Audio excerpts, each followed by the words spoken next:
ನಂಗೆ ಇನ್ನೂ ನೆನಪಿದೆ, ಚಿಕ್ಕ ವಯಸ್ಸಲ್ಲಿ ಸಮ್ಮರ್ ಡೇಸ್ ಬಂದಾಗ ನಮ್ಮ ಫ್ರೆಂಡ್ಸ್ ಎಲ್ಲ ಅವ್ರವ್ರ ಊರಿಗೆ ಹೋಗ್ಬಿಡ್ತಾಯಿದ್ರು. ಬಟ್ ನಾನು ಮನೆಯಲ್ಲೇ ಇರ್ತಿದ್ದೆ, ಯಾಕಂದರೆ ನಾನು ಹುಟ್ಟಿ ಬೆಳೆದಿದ್ದೆಲ್ಲ ಬೆಂಗಳೂರಲ್ಲೇ. ಅದರಲ್ಲೂ ಫ್ರೆಂಡ್ಸ್ ಎಲ್ಲ ಊರಿಂದ ಬಂದಮೇಲೆ ನಮ್ಮೂರಲ್ಲಿ ಹಾಗಿದೆ ಹೀಗಿದೆ, ನಾನು ಅದು ಮಾಡಿದೆ ಇದು ಮಾಡಿದೆ ಅಂತ ಹೇಳೋರು. ನನಗೆಲ್ಲೋ ಬೇಜಾರಾಗೋದು, ನನಗೂ ಒಂದು ಊರು ಇದ್ದಿದ್ರೆ ಚೆನ್ನಾಗಿರ್ತಿತ್ತಲ್ಲ ಅಂತ ಅನ್ಸೋದು.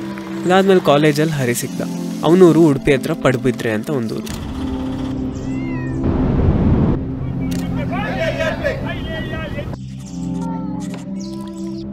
ಅವನ ಜೊತೆಗೆ ಅವ್ರ ಊರಿಗೆ ಹೋಗ್ತಾ ಹೋಗ್ತಾ ನನಗೂ ಒಂದು ಊರು ಸಿಗ್ತಲ್ಲ ಅಂತ ಖುಷಿ ಆಯಿತು.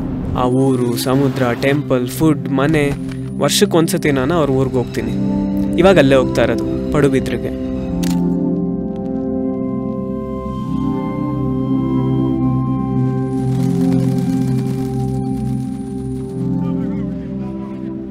ಬೆಂಗಳೂರಿಂದ ಟ್ರೈನಲ್ಲಿ ಮಂಗಳೂರವರೆಗೂ ಬಂದು ಇವಾಗ ಮಂಗಳೂರಿಂದ ಪ್ರೈವೇಟ್ ಬಸ್ಸಲ್ಲಿ ಪಡುಬಿದ್ರಿಗೆ ಹೋಗ್ತಾ ಇದ್ದೀವಿ. ಮಳೆ ಬೇರೆ ಬಂದಿದೆ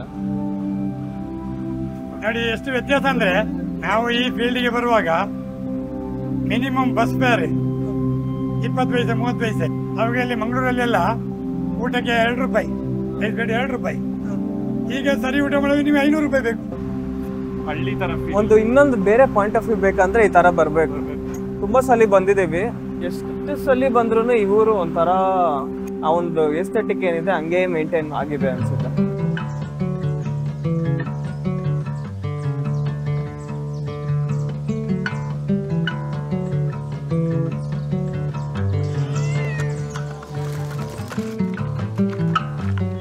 ಫಸ್ಟ್ ಪಡುಬಿದ್ರಿಗೆ ಎಂಟ್ರ್ ಆಗಿದ ತಕ್ಷಣ ಬರೋವಂಥ ಜಾಗ ಅಂದರೆ ಈ ಒಂದು ಹಳೆ ಹೋಟೆಲು. ಈ ಹೋಟೆಲ್ಗಿರೋ ಲುಕ್ಕೇ ಬೇರೆ ಥರ ಅಲ್ಲ. ಆ್ಯಕ್ಚುಲಿ ಇಲ್ಲೊಬ್ರು ತಾತ ಇದ್ದರು, ಅವ್ರು ಕಾಣಿಸ್ತಾ ಇಲ್ಲ. ಗೋಲಿ ಬಜ್ಜೆ ಈ ಥರದ್ದೆಲ್ಲ ಸಿಗುತ್ತೆ. ಟೀ ನನಗೆ ತುಂಬ ಇಷ್ಟ ಇದೆ. ಟೀ ಕುಡ್ದಾದ್ಮೇಲೆ ಸಮುದ್ರ ನೋಡೋಣ ಅಂತ ಅನ್ನಿಸ್ತು. ಸೊ ಅಲ್ಲಿಂದ 500 ಮೀಟರ್ಸ್ ಅಷ್ಟೇ. ಅಲ್ಲಿಂದ ನಡ್ಕೊಂಡೇ ಹೋಗಿ ಸಮುದ್ರ ನೋಡ್ತಾ ಇದ್ವಿ. ಅಲ್ಲೆಲ್ಲೋ ಮೀನುಗಾರರು ಮೀನನ್ನ ಹಿಡ್ದು ಬೋಟ್ನ ದಡಕ್ಕೆ ತರ್ತಾ ಇದ್ರು. ಇಂಟ್ರೆಸ್ಟಿಂಗ್ ಅನ್ನಿಸ್ತು. ಸೊ ಶೂಟ್ ಮಾಡೋಕ್ಕೆ ಸ್ಟಾರ್ಟ್ ಮಾಡಿದೆ.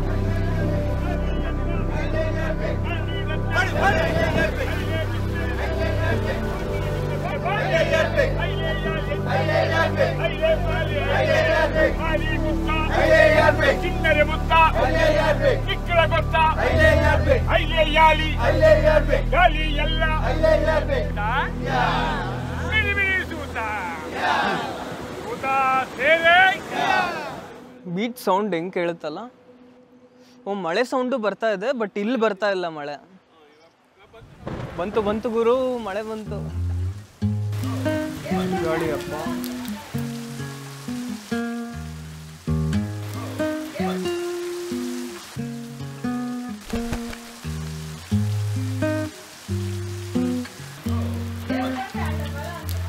ಟಿವಿ ಜಾರದ್ ಗುರು, ಹುಷಾರು.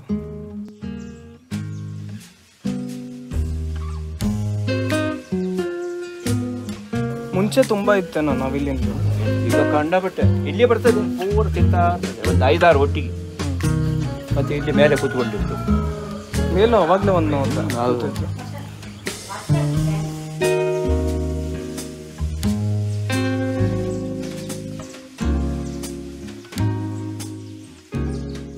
ಆಲ್ಮೋಸ್ಟು 250 ವರ್ಷದ ಮೇಲಾಗಿದೆ ಈ ಮನೆ ಕಟ್ಟಿ. 5 ಜನರೇಷನ್ ಏನಿದೆ ಅದು ಹುಟ್ಟಿ ಬೆಳೆದಿರೋಂಥ ಜಾಗ ಇದು. ಇಲ್ಲಿ ಪಾತ್ರೆಗಳಿಟ್ಟಿರೋ ರೀತಿ, ಹಳೆ ರುಬ್ಬೋ ಕಲ್ಲಿರೋದು ಎಷ್ಟೆಷ್ಟು ದೊಡ್ಡದಾಗಿದೆ. ಮತ್ತೆ ದೇವ್ರ ಮನೆ. ಈ ಮನೆ ನೋಡ್ತಿದ್ದಂಗೆ ಗೊತ್ತಾಗುತ್ತೆ ಇಲ್ಲಿ ತುಂಬ ಜನ ಆಡಿ ಬೆಳೆದಿದ್ದಾರೆ, ಇಲ್ಲೊಂದು ಸೋಲ್ ಇದೆ ಅಂತ. ಎಸ್ಪೆಷಲಿ ಬಾವಿ, ಮನೆ ಮುಂದೆ ಇರೋ ಬಾವಿ. ನಾನು ಫಸ್ಟ್ ಟೈಮ್ ಬಂದು ನೋಡಿದ ತಕ್ಷಣ ಹೆವಿ ಖುಷಿ ಆಯಿತು. ನನಗೆ ಬೆಂಗಳೂರಲ್ಲೇ ಇದ್ದು ಅದೊಂದು ಫೀಲ್ ಗೊತ್ತಿರಲಿಲ್ಲ, ಬಾವಿ ಫೀಲೆಲ್ಲ. ಐ ಥಿಂಕ್ ಓವರ್ ಆಲ್ ಈ ಮನೆಗಿರೋವಂಥ ಟೆಕ್ಸ್ಚರು, ಆ ಸೌಂಡು, ಆ ಫೀಲಿಂಗು, ಆ ವೈಬ್ ಏನಿದೆ, ಎವ್ರಿ ಸ್ಟೇಜಸ್ ಆಫ್ ಲೈಫ್ ಈ ಮನೆ ನೋಡಿದೆ ಅನಿಸುತ್ತೆ.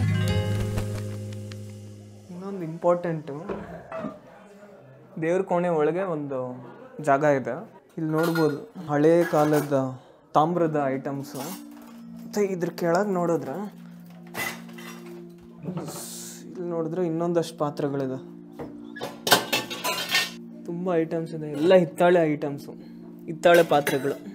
ಲೈಟ್ಸು ಎಲ್ಲ ಇರ್ತಿರ್ಲಿಲ್ವಲ್ಲ, ಅದಕ್ಕೆ ಲೈಟ್ ಪಾಸಿಂಗ್ ಥ್ರೂ ಥರ ಒಂದು ಸನ್ಲೈಟೇ ಬೀಳೋ ಥರ ಮಾಡ್ಕೊಂಡಿದ್ದಾರೆ.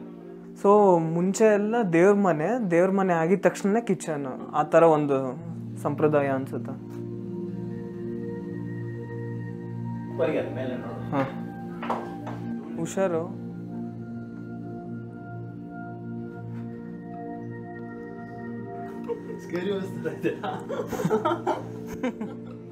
ಮನೆಯೆಲ್ಲ ನೋಡಿದ್ಮೇಲೆ ಊಟಕ್ಕೆ ಕರೆದ್ರು. ನಮಗೂ ಕೂಡ ಹೊಟ್ಟೆ ಹಸ್ದಿತ್ತು. ಒಳ್ಳೆ ಅಥೆಂಟಿಕ್ ಉಡುಪಿ ಸ್ಟೈಲಲ್ಲಿ ಊಟ ಮಾಡಿದ್ವಿ.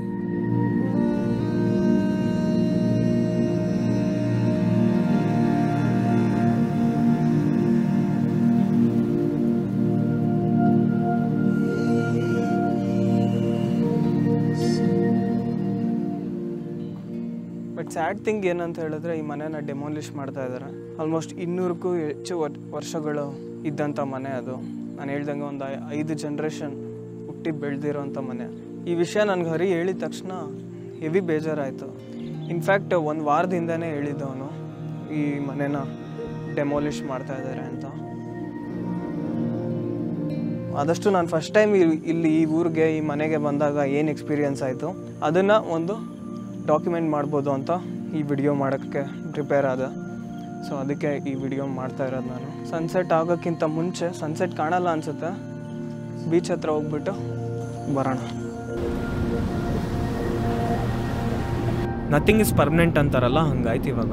ತುಂಬಾ ಮಿಸ್ ಮಾಡ್ಕೊತೀನಿ ಮನೇನ. ವರ್ಷಕ್ಕೆ 1 ಸತಿ ನಾನು ವಿಸಿಟ್ ಮಾಡ್ತಾ ಇದ್ದೆ. ಈ ಮನೆಯೇ ಒಂದು ಕ್ಯಾರೆಕ್ಟ್ರಾಗಿ ನೋಡ್ತಾ ಇದ್ದೆ. ಬಟ್ ನೆಕ್ಸ್ಟ್ ಟೈಮ್ ಪಡುಬಿದ್ರಿಗೆ ಬಂದರೆ ಎಲ್ಲವೂ ಹಾಗೇ ಇರುತ್ತೆ. ಬಟ್ ಈ ಮನೆ ಇರಲ್ಲ ಅನ್ನೋದೇ ಬೇಜಾರು.